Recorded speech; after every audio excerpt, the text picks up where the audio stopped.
Stratège de la guerre du désert, Hissène Habré a même été surnommé le Pinochet de l'Afrique. L'ex-président tchadien s'est emparé du pouvoir par les armes en 1982. Les 8 années de son régime sont marquées par une terrible répression. Ses opposants sont arrêtés, torturés et souvent exécutés. Des défenseurs des droits de l'homme disent que plus de 40 000 personnes sont décédées pendant son règne. 25 ans plus tard, Hissène Habré est jugé par un tribunal spécial créé par l'Union africaine.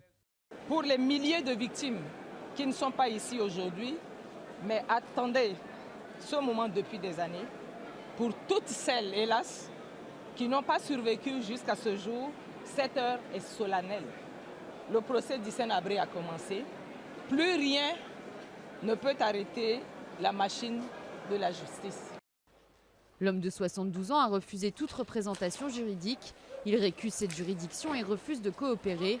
Il a souvent crié et perturbé la procédure et a dû être sorti de la salle d'audience par les policiers manu militari.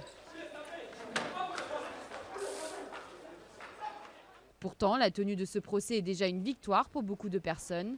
L'avocat américain Reed Brody travaille sur ce dossier depuis 16 ans. Quand le procès s'est ouvert et les victimes se sont retrouvées face à Hissène Habré, c'est Hissène Habré qui était dans le box des accusés et le droit était de côté de Suleiman Gengeng et de Clément Abaïfouta. Mais pour moi, c'est ça le droit. C'est de remettre les choses à leur place, d'être de côté de ceux qui ont souffert.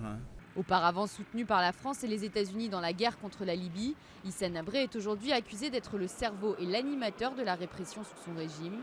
Il aurait également ordonné de pratiquer différentes tortures, décharges électriques, pulvérisation de gaz dans les yeux, piment introduit dans le sexe, ingurgitation forcée d'eau, mais aussi l'arbatachar, caractéristique de la répression tchadienne, consistant à attacher dans le dos les bras et les jambes du détenu, provoquant de la paralysie des membres.